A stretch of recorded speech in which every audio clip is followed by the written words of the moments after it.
T-minus 10, 9, 8, 7, 6, 5, 4, command engine start, 2, 1, ignition.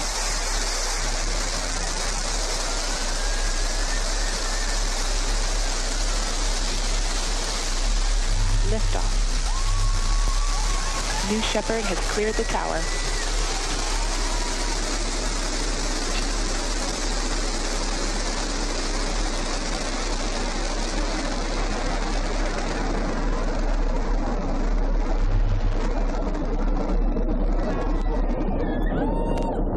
Flight. 6,000 feet climbing.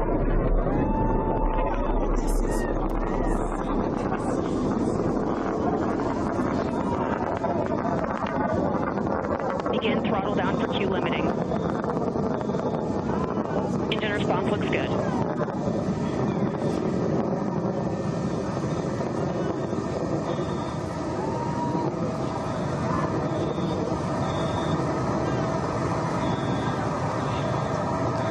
Max Q, maximum dynamic pressure. Mach 1, vehicle is supersonic. Engine back up to full throttle. Supersonic, we have passed through max Q, maximum dynamic pressure. That's when the vehicle, the stresses between the atmosphere and the speed are at their maximum. So to punch through that is so important. You see the BE3 engines is firing beautifully. You see the stream of steam behind it. Those ladies right now are having an incredible view on their way to space. Passing through 80,000 feet, 1,300 miles per hour. They're going to peak at about 2,300 miles an hour over Mach 3, 3 times the speed of sound. Shortly coming up, we'll have MECO, main engine cutoff. We will turn off the engine, but the two craft, the capsule and the booster, will continue their ascent to space. Stand by, MECO.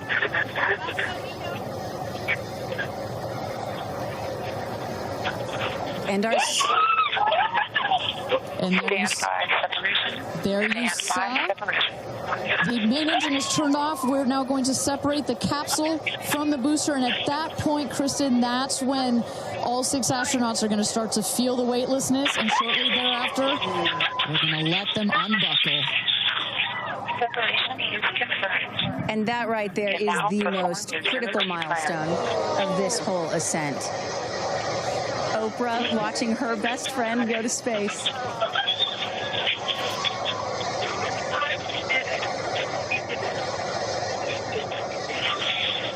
For those of you on radio, Oprah Winfrey among the people watching, along with Mr. Bezos as well. We welcome all of you across the nation and around the world on radio, a blue sky, and in the very, very distance, a capsule and a single booster waiting for the booster to separate. I believe we've had separation right now, and we note on the Blue Origin banner, they're at 0 gravity. Let's continue to listen. Keith Cowing with us in moments. 328,000 feet, 100 kilometers. Welcome to space, ladies, or shall I say, astronauts. Oh, the moon! You guys, I have to tell you, look at the moon. Look. Oh, my God. Oh, my God. Oh, my goddess. That's our pink moon. I love you, Jeff Bezos. And just in case it wasn't clear, those are the astronauts. Those are their voices that you're hearing. And they have hit apogee, the highest point in flight, well over 345,000 feet, well over the Kármán line.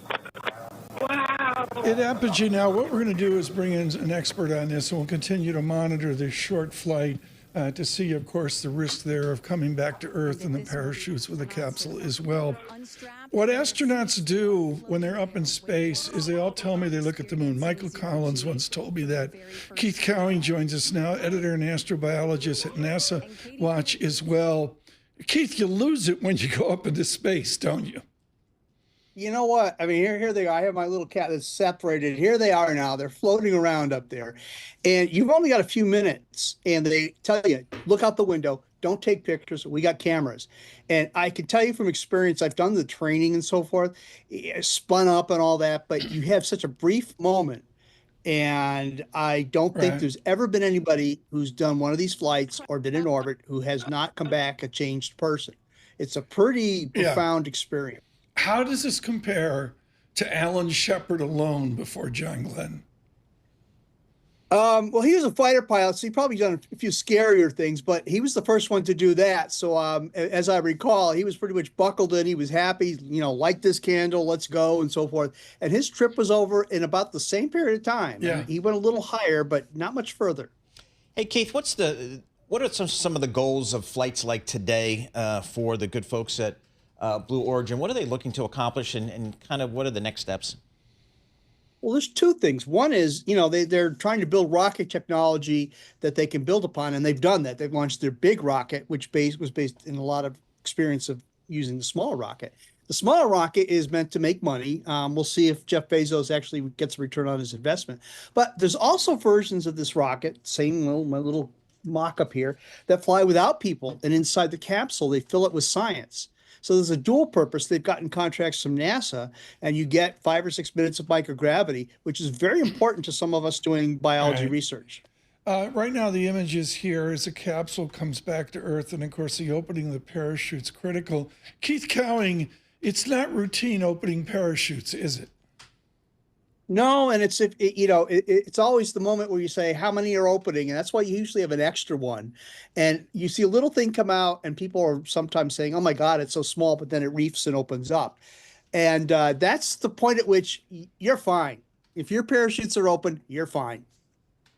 We're sitting here dumbfounded, Paul. We're looking at the booster come back to Earth. So, I mean, Keith, we are watching this booster come back to Earth. That is new technology here to be able to recover these things. How important is that? Yeah, you know, and it was funny because it was a bit of a race between SpaceX, Elon Musk, and Jeff Bezos. And they're saying, well, mine landed on the raft. Mine landed before yours did. And Elon says, well, mine went to orbit. And it's sort of like, you know, when you go to the airport, you see the A340 pull up to the gate or a Boeing 787. They may have a slightly different shaped nose, but you get in and it's pretty much the same thing.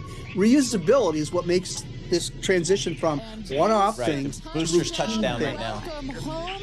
And there's the cloud of dust. That's like they got the rocket back. That's like Lisa Mateo parallel parking on Manhattan. Yeah, exactly. So that is probably good training. So Keith, when you talk about where are we going in space over the next several years, what should we be looking out for between some of these private companies here and NASA? Well, there's kind of a couple things. The private companies are doing fine on their own. The question is whether NASA is going to continue on its path, or if they'll start to merge more to use private sector rockets or not. We've heard the president say, you know, we're going to go to Mars. Oh, we're going to go to the moon. You got to sort of sort that out. And at the end of the day, it's show me the money. Keith Cowing with us. We are thrilled he's with us with NASA Watch. We have a booster on the ground. And now a capsule return on this short flight. Shorter than what you see from Mr. Musk's operation, but nevertheless extraordinary. The parachutes have opened, and they appear at this point to be deploying correctly. And really, really exciting to see. And of course, this is a land-based drop down, I believe. We'll see that in a moment here. Let's listen. They're cruising back home. 3 good parachutes.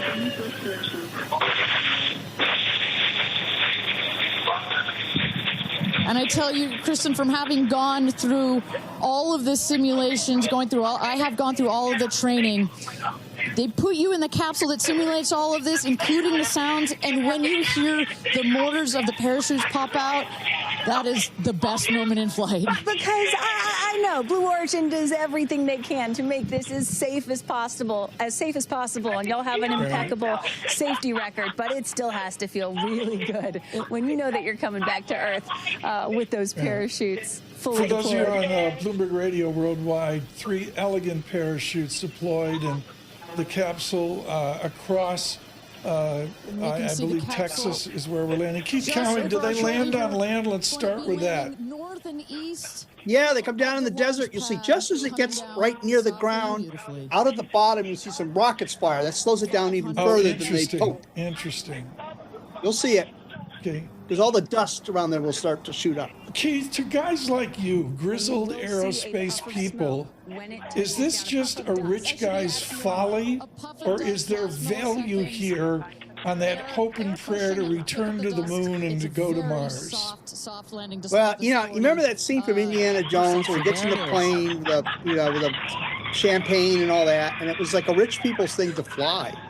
And flying across the Pacific, and then somebody said, "Hey, I want to do that too, but I can do it cheaper." And we've got touchdown. The capsule has landed, so it looks like it's okay. You'll see safely. And so you always have to have a lost leader to get these things going. So is it a rich man's fantasy? Yeah, airplanes used to be that too, and now everybody flies on them. Okay. All right. Well, it looks like it landed safely. Keith Cowing, is the capsule reusable? Oh yeah.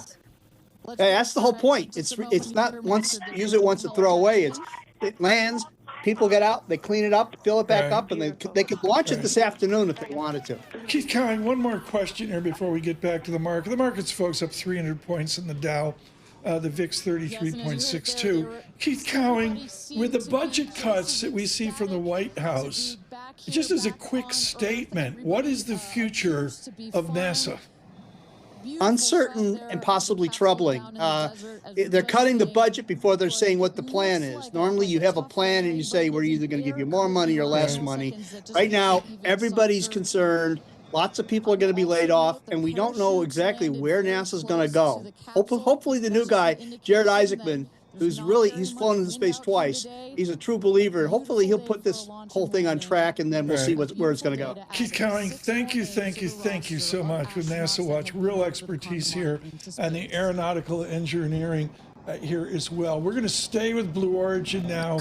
Nicely on the ground, the capsule nicely, Paul, I'd say it's properly elevated and all that. And I think we'll see the exit of 6 astronauts. Yeah, that's kind of what we've seen before. They don't have to go into anything hermetically sealed. I can't see Gayle King and she'll be like, can we get lunch at La Goulet? But, no, exactly.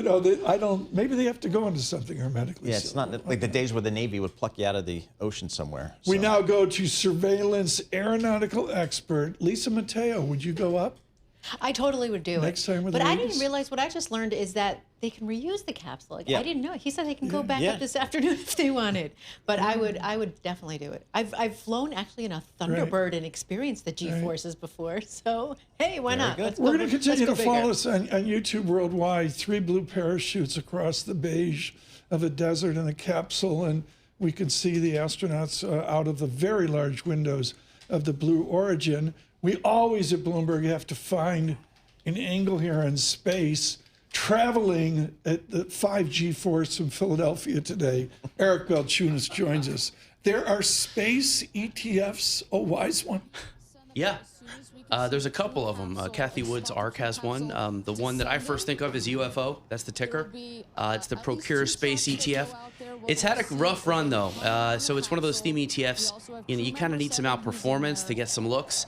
Hasn't done that great, but if it has a nice run, look out. It has 28% up since 2020, but the S&P's up 100%. So it's lagged pretty bad. They're investing in companies that have to do with our Rocket Lab. Science. Yeah. I don't see Amazon on here or anything. So it's more like Rocket Lab, Sky Perfect, Intuitive, MDA Space. It's pretty hardcore. So talk to us about when we think about ETFs, and I grew up in the world of mutual funds.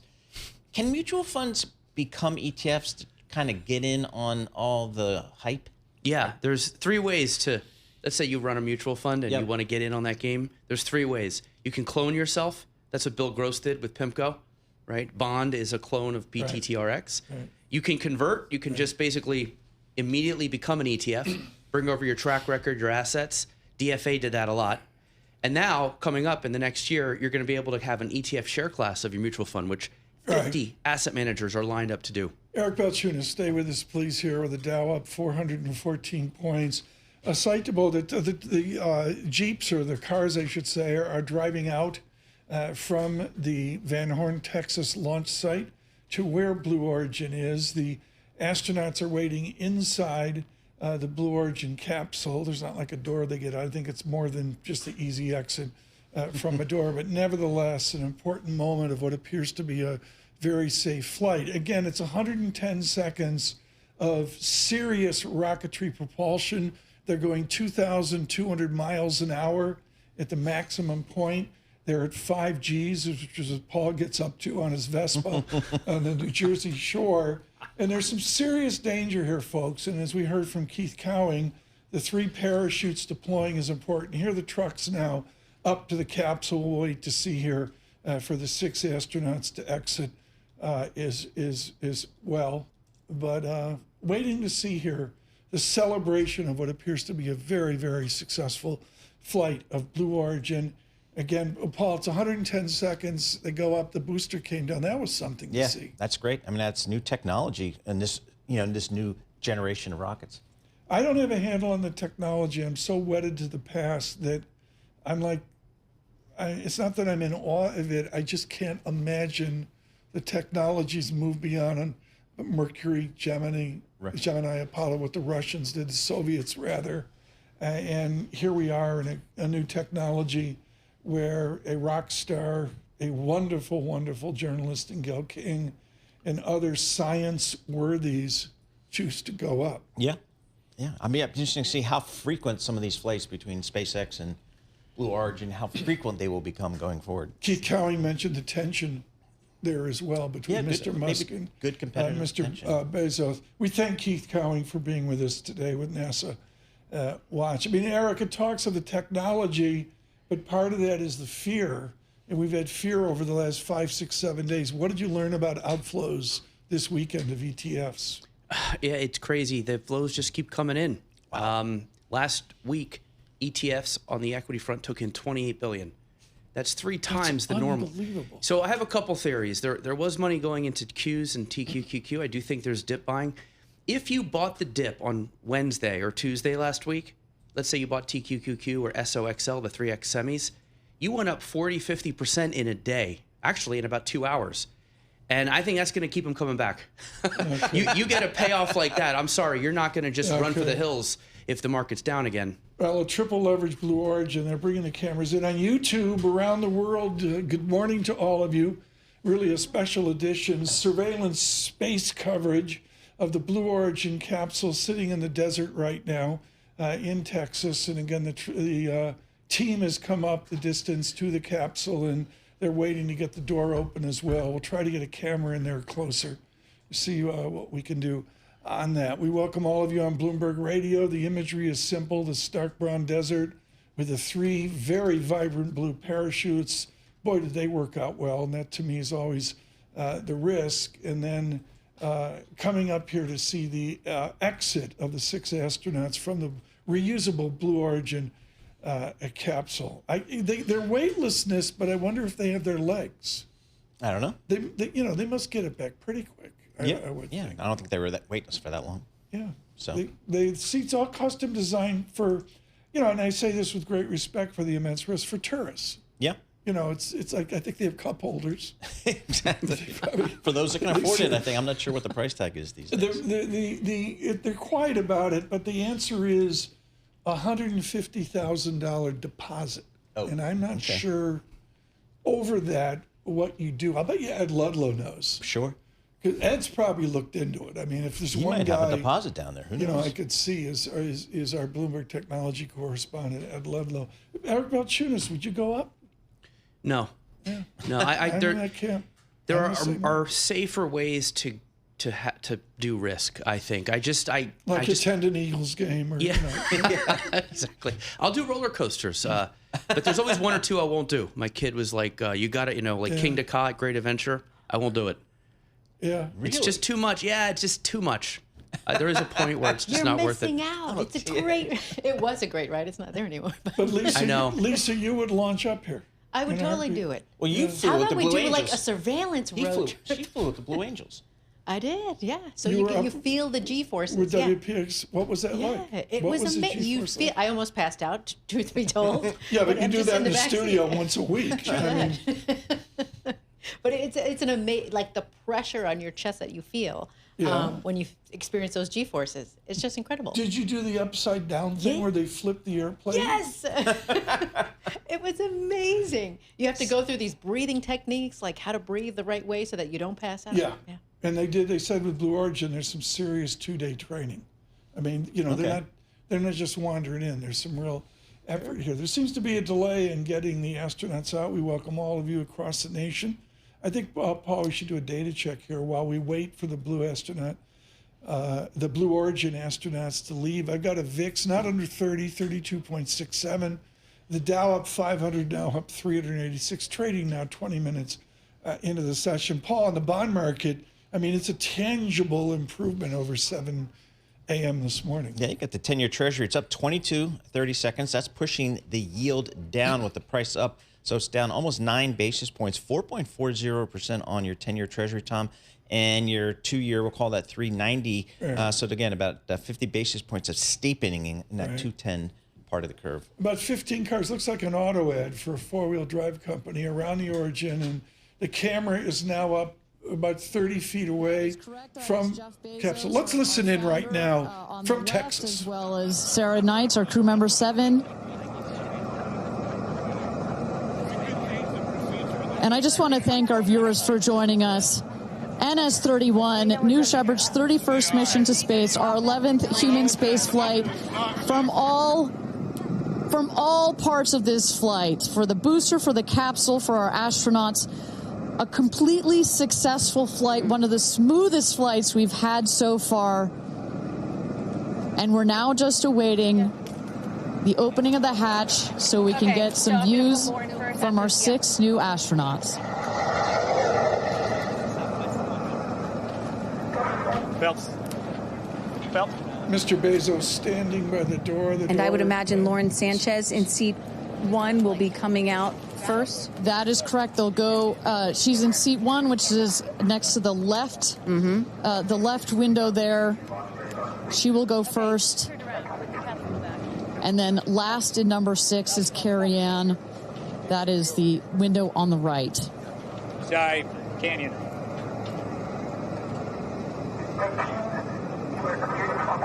And for those of you on Blade Radio, see now, those vans like arriving. Those are friends and family.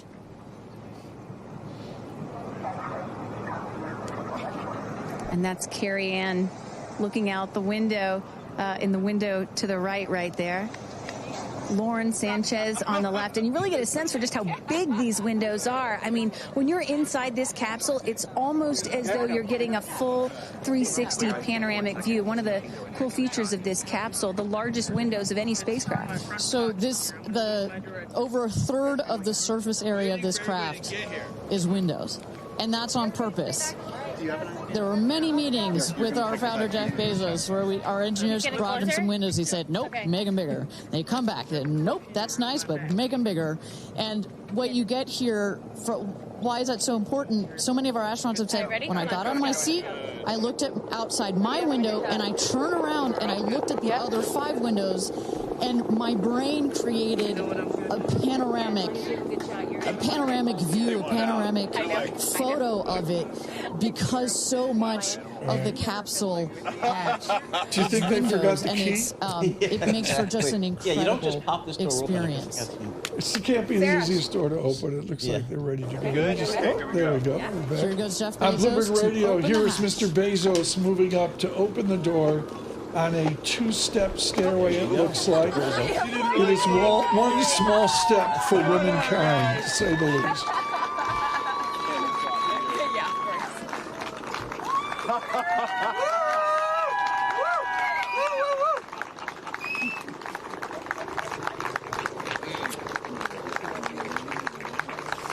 Go see your babies. Where are my babies? They're over here. Go see them. Where? Oh, we have to go Right there. Okay. Katy Perry on the stairs. Katy! Woo! She kisses the ground. Thank you. Thank you.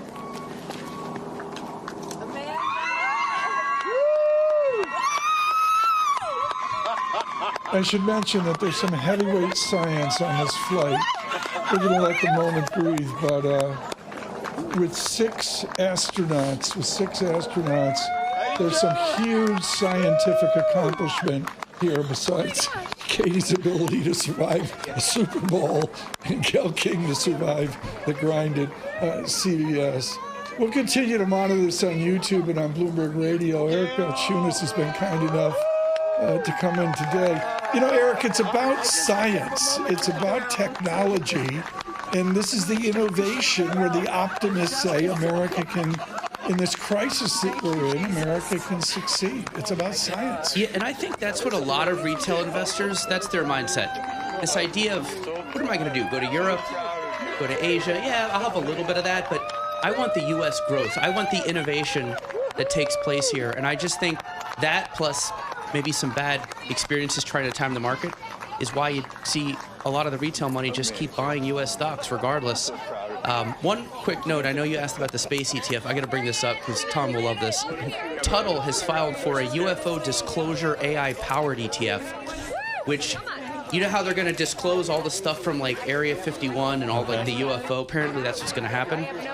He wants to take that technology that's disclosed and then track companies that utilize the UFO technology that we've been storing for the government for like 50 years. Okay. So for the conspiracy theorists out there, there's an ETF for you. But again, it's tech related, a little out there, but little out there. Same concept, I guess. Every time we talk to you, our funds are flowing in. Have they ever flowed out?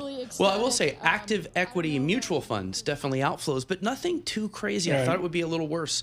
Net, money in, and ETFs are, again, I think these investors are just, they're hardcore. Eric Balchunas, thank you so much. We really appreciate you coming in today, and a bit of a helter-skelter moment here with the Dow up 300 points today. On Blue Origin, right now, I can't imagine the decompression. I just can't imagine.